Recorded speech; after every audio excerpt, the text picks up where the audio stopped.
अघाही रस विशेष जाना तिन नाही।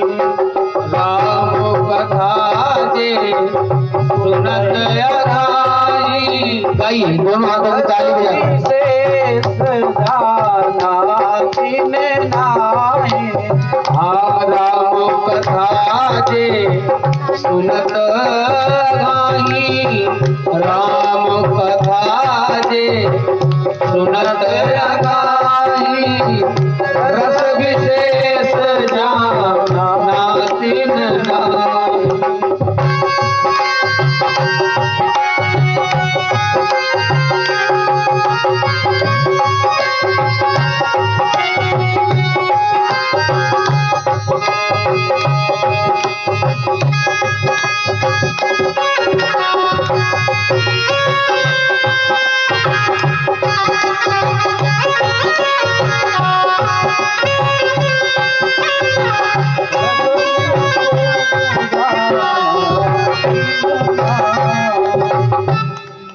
तो महाराज श्रीमद् भागवत कथा हो, राम कथा हो, भगवान का भजन हो, भगवान का नाम जप हो, इनसे जो सच्चा भक्त होगा, सच्चा वैष्णव होगा, उसका कभी मन नहीं भरेगा।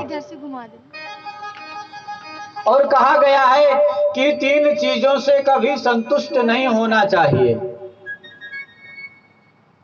स्वाध्याय जप दान योग।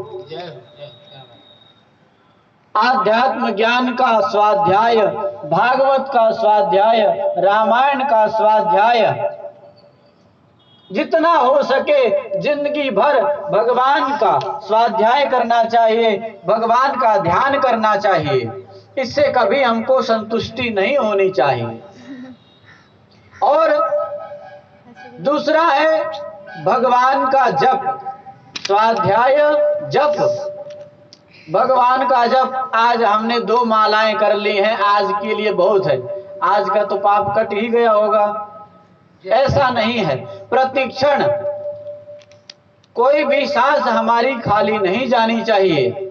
यह जरूरी नहीं कि हम बैठकर कीर्तन ही करने लगे, घर परिवार का काम ही छोड़ दें, दिन भर माला लिए ही बैठे रहें, ऐसा भी नहीं है। महाराज भगवान का भजन तो मन से होता है, मन भगवान के चरणों में लगा हुआ रहना चाहिए।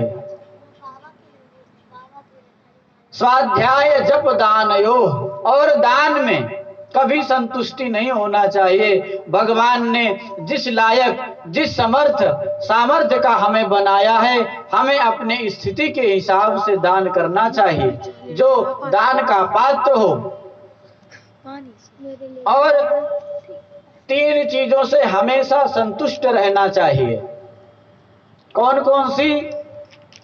सुधारे भोजने धने। अपनी पत्नी से, हमारी पत्नी कैसी भी है, हमें उसी में संतुष्ट रहना चाहिए। और हमारे घर में जैसा भी रूखा सूखा भोजन है, हमारे सामने जो भी आ जाए, मन को मनाकर और भगवान का भोग लगाकर उसे पा लेना चाहिए।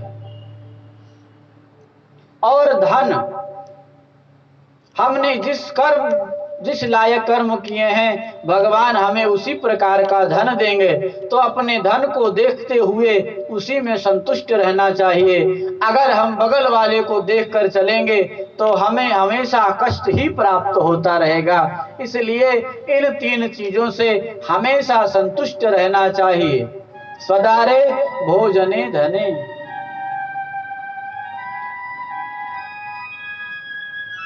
महाराज पुनः जिज्ञासु ने व्यास जी महाराज से पूछा कि हमने सब कुछ अच्छा कर लिया, तो आप यह जो श्रीमद् भागवत रूपी रस है, यह किसको किसको सुना रहे हैं, किसको किसको यह रस पिला रहे हैं? तो व्यास जी महाराज कहते हैं, अहो रसिका भूमि भावुका, अहो रसिको अहो भावुको। उन्होंने 2 शब्द प्रयोग किए, 2 नाम पुकारे, रसिक और भावुक। जिज्ञासु ने पूछा, महाराज आप सिर्फ इन्हीं दो लोगों को पिला रहे हैं, ऐसा क्यों? ये सब लोगों के लिए क्यों नहीं है? तो व्यास जी महाराज कहते हैं कि प्याऊ जिस प्रकार सार्वजनिक होता है, ऐसे भी कथा प्रवचन भी सार्वजनिक होते हैं।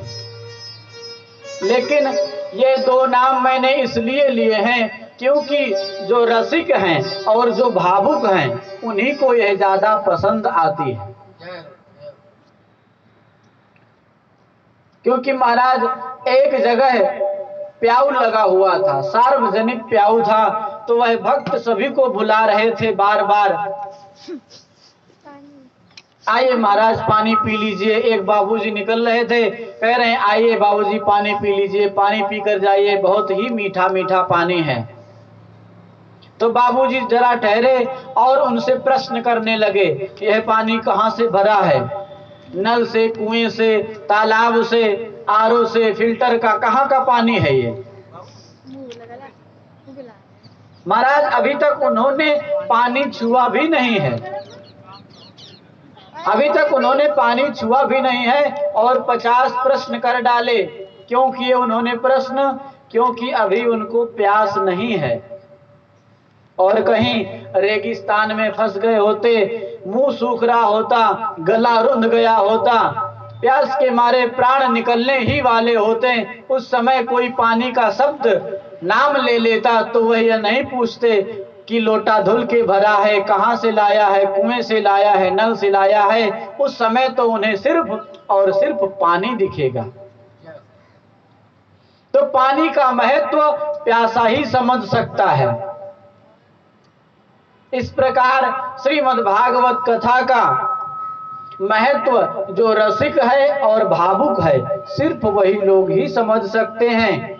इसलिए व्यास जी महाराज ने सिर्फ दो नाम पुकारे, रसिक और भावुक। और रसिक और भावुक जो होते हैं ना, उनको निमंत्रण देने की भी आवश्यकता नहीं पड़ती, वह तो सुनते ही आ जाते हैं, जहां कहीं भी ढूंढते रहते हैं। उनकी पैनी निगाह जिस प्रकार प्यासा पानी को ढूंढता रहता है, इसी प्रकार रसिक और भावुक कथा प्रवचन भजन इत्यादि सत्संग का ही महाराज अवसर ढूंढते रहते हैं। कहाँ हमको मिलेगा, किसके द्वारा मिलेगा? इसलिए व्यास जी महाराज ने सिर्फ दो नाम ही पुकारे हैं। नैमिषे निमिष क्षेत्रे ऋषया शौनकादय क्षत्रं स्वर्गाय लोकाय सहस्रशममासत। एक बार भगवान विष्णु एवं देवताओं के परम पुण्यमय क्षेत्र में नैमिषारण्य तीर्थ में 88,000 ऋषियों ने 1000 वर्ष में पूर्ण होने वाला सत्र किया। और उस सत्र में महाराज भजन पूजन अनुष्ठान और यज्ञ आदि अग्निहोत्र नित्य कृत्य करने लगे। कुछ समय बाद महाराज वहां पर श्री सूत जी महाराज पधारे, उनको व्यास मंच पर बैठाया गया और शौनक आदि ऋषि उनसे 6 प्रश्न करते हैं। वह 6 प्रश्न क्या है? प्राणी मात्र का कल्याण कैसे हो? दूसरा प्रश्न है, शास्त्र बहुत है लेकिन इतना टाइम किसी के पास नहीं है कि उनका स्वाध्याय करे, इसलिए बहुत से शास्त्रों का सार क्या है वह हमें बताइए। तीसरा प्रश्न है कि भगवान सर्वज्ञ हैं, भगवान के संकल्प मात्र से इस संसार की रचना हो जाती है और भगवान की नजर टेढ़ी होने से समस्त दुष्टों का संहार हो जाता है, तो भगवान को जन्म लेने की क्या आवश्यकता है? भगवान का जन्म क्यों होता है और भगवान का जन्म क्यों होता है और कितने भगवान के जन्म हुए, कहां कहां हुए और क्यों हुए? 5वां प्रश्न है महाराज की जीवन का परम लक्ष्य क्या है? छठा प्रश्न है, भगवान धर्म की स्थापना के लिए आते हैं, लेकिन धर्म की स्थापना करके जब पुनः भगवान अपने स्वधाम को जाते हैं तो धर्म किसकी शरण में जाता है? महाराज, यही प्रश्न शौनक